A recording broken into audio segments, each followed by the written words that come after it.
Assalamualaikum warahmatullahi wabarakatuh. Perkenalkan, nama saya Azizara Putri Palupi dari Prodi Ilmu Politik Kelas G Angkatan 2020. Pada kesempatan kali ini saya akan menyampaikan materi tentang kaderisasi kepemimpinan politik. Pada era kepemimpinan Soeharto, masa Orde Baru, kehadiran partai politik tidak terlalu diperhitungkan dalam melahirkan pemimpin-pemimpin nasional.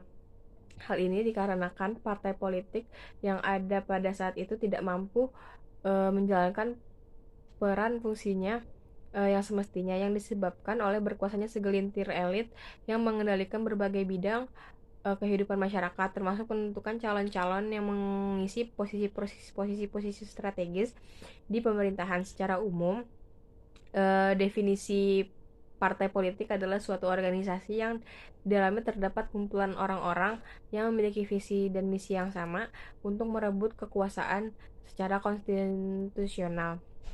Pada saat rezim Soeharto runtuh tahun 1998, peta perpolitikan Indonesia berubah drastis ditandai dengan dibukanya keran demokrasi yang sebesar-besarnya. Inilah yang menyebabkan lahirnya partai politik yang di Indonesia yang sesungguhnya, di mana partai politik memainkan peran dan fungsinya dalam sistem perpolitikan Indonesia yang dapat dilihat dengan munculnya partai-partai baru yang tidak terbendung. Masing-masing dari partai politik yang muncul memiliki ideologi yang berbeda-beda yang mengusung kepentingan masyarakat plural. Dalam rezim demokrasi, partai politik merupakan salah satu pilar eh, yang mempengaruhi kualitas demokrasi suatu negara. Di samping pemilu yang juga menjadi pilar utama demokrasi, menjadi pilar dalam demokrasi menjadikan partai politik memiliki peranan yang sangat penting dalam proses seleksi kepemimpinan dan pengisian jabatan publik. Dalam Harjanto tahun 2018, partai politik dinilai menjadi salah satu lembaga penyalur para pemimpin-pemimpin bangsa dan juga pejabat-pejabat kenegaraan, karena partai politik memiliki peran yang salah satunya adalah rekrutmen politik. Seperti yang dikatakan Azwar tahun 2008, sebagai lembaga negara yang memiliki cita-cita politik yang sama dan berdiri dengan tujuan sebagai alat perjuangan bangsa secara umum, partai politik memiliki peran sebagai sarana komunikasi politik atau political communication, sosialisasi politik atau political socialization, rekrutmen politik atau political recruitment, dan mengatur politik konflik manajemen. Lebih lanjut juga, Azwar juga menjelaskan pada tahun 2007 dan 2008 masyarakat menolak adanya uh, monopoli sumber rekrutmen politik oleh partai politik. Masyarakat menilai bahwa kepentingan yang diusung oleh partai politik kebanyakan adalah kepentingan-kepentingan yang diusung oleh partai politik tersebut. Sedangkan tujuan dan cita-cita utama partai politik yaitu sebagai tempat aspirasi dan penyalur kepentingan yang rakyat yang sering diabaikan. Kemudian dalam kaderisasi di dalam partai politik, tak dipungkiri memiliki berbagai permasalahan dalam kaderisasi yang dijalankan. Fungsi-fungsi partai politik sebagai representasi rakyat dalam menyampaikan aspirasi dan tuntutan terhadap pemerintah atau penguasa terbilang masih lemah, sehingga menimbulkan polemik ketidakpercayaan masyarakat terhadap partai politik. Performa partai politik demikian krusial menyebabkan melemahkan peran dan fungsinya sebagai lembaga atau organisasi negara. Lemahnya performa partai politik ini disebabkan oleh beberapa faktor, seperti rendahnya kualitas pola rekrutmen dan mekanisme kaderisasi dalam tubuh partai politik.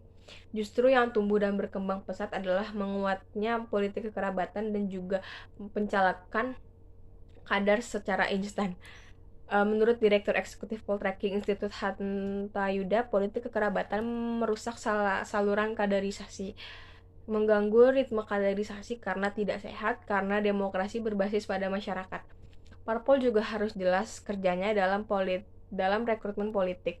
Pada dasarnya, pola rekrutmen dan mekanisme kaderisasi meliputi segala aktivitas partai, dari mulai penerimaan anggota, pembinaan kualitas kader, sampai dengan penempatan atau penugasan kader-kader partai dalam jabatan-jabatan strategis atau rekrutmen. Hal tersebut diilustrasikan sebagai berikut. Kader merupakan hasil dari pengkaderisasian yang diperoleh karena adanya kader politik. Kader di dalam suatu parpol menentukan daya jual partai politik di masyarakat. Jika pola rekrutmen dan mekanisme kaderisasi baik, akan menghasilkan kader yang berkualitas dan berkapabilitas pula. Begitupun sebaliknya, dihasilkan kader-kader yang berkualitas dan berkapabilitas tentu akan menyorot partai politik asal kader tersebut muncul.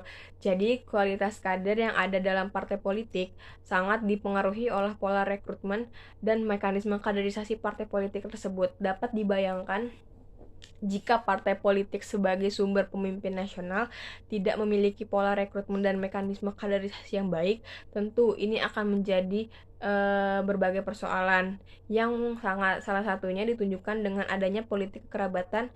Tumbuh dan berkembangnya politik kekerabatan memunculkan sejumlah ketimpangan karena politik kekerabatan menutup akses bagi orang-orang yang memiliki sumber daya yang terbatas dan tidak memiliki hubungan kekerabatan untuk menjabat di posisi politik. Sedangkan bagi mereka yang memiliki hubungan, sudah dipastikan calon tersebut dapat mengakumulasi pengaruh, kekayaan, dan juga penguasaan wilayah. Jika suatu wilayah tidak dikuasai oleh sekelompok elit, bahkan dari keluarga yang sama, maka sumber daya tersebut akan dikuasai oleh mereka. Dapat dipastikan bahwa kekuatan utama berada pada segelintir elit, sehingga jalan kepentingan pun tidak menutup kemungkinan hanyalah untuk kepentingan para elit, bukan untuk kebaikan bersama seperti yang terjadi di Banten, di mana politik kekerabatan menguasai hampir seluruh posisi kepemimpinan strategis di provinsi tersebut. Pada akhirnya dapat dibuktikan setelah ditangkapnya Gubernur Banten masa itu, Ratu Atut Khosyah, baru terbongkar bahwa beberapa proyek dan program daerah-daerah dilakukan dan ditujukan untuk memperkaya diri dan kerabatnya. Selain politik kekerabatan, banyak parpol yang mengusung calonnya untuk menduduki posisi tertentu, baik pusat maupun daerah. Menganggap popularitas atau ketenaran calon yang diusung akan dapat meraup simpati dan suara masyarakat dari dalam pilkada, pilgub maupun pileg. Rekrutmen artis dalam pilkada, pilgub maupun pileg secara instan tanpa melalui pola rekrutmen yang seharusnya dan tidak melalui mekanisme kaderisasi yang berlaku mengartikan bahwa hal tersebut telah memotong mata rantai proses kaderisasi internal partai politik. Ini tentu akan menciptakan suatu kondisi ketidakadilan di dalam internal partai itu sendiri. Kader yang telah mengabdi dan berdedikasi serta meniti karir sebagai kader dalam partai justru tertutup kesempatannya untuk menjadi seorang calon dalam pilkada, pilgub maupun pileg jika dibandingkan dengan artis yang mendapatkan hak istimewa untuk maju. Fenomena ini merupakan lompatan besar dalam politik Indonesia sebagai wujud konsolidasi demokrasi, yaitu kecenderungan baru partai politik untuk mencalonkan orang-orang yang populer. Model rekrutmen dan kaderisasi secara instan ini menjadikan artis sebagai alat partai politik untuk mendulang suara. Dalam konteks ini, kekuasaan menjadi industri yang mengikuti hukum ekonomi. Penawaran bukan didasarkan pada perjuangan untuk kepentingan umum, melainkan untuk mendapatkan kekuasaan dan keuntungan. Populer tidak memperoleh panggung, kalaupun ada akan dimasukkan sebagai cadangan. Kurangnya penghargaan terhadap kader lama sangat berpotensi menimbulkan runtuhnya kekuatan internal suatu partai politik. Partai politik tampaknya lebih mementingkan efektivitas kekuasaan dalam jangka menengah panjang, sehingga abnormalisme maupun absurditas dukungan politik pun seringkali diambil oleh parpol-parpol besar demi terjaminnya kemenangan dalam pilkada. Misalnya Harjanto tahun 2011. Berdasarkan penjelasan tersebut, partai politik tak bisa lagi diandalkan sebagai sumber rekrutmen pemimpin nasional karena dalam menjalankan peran dan fungsinya seperti rekrutmen politik dan proses kaderisasi, partai politik tidak mampu melakukannya secara konsisten, berjenjang, dan terstruktur. Lemahnya partai politik dalam menentukan kepemimpinan bukanlah salah satu dari sekian kesalahan partai politik.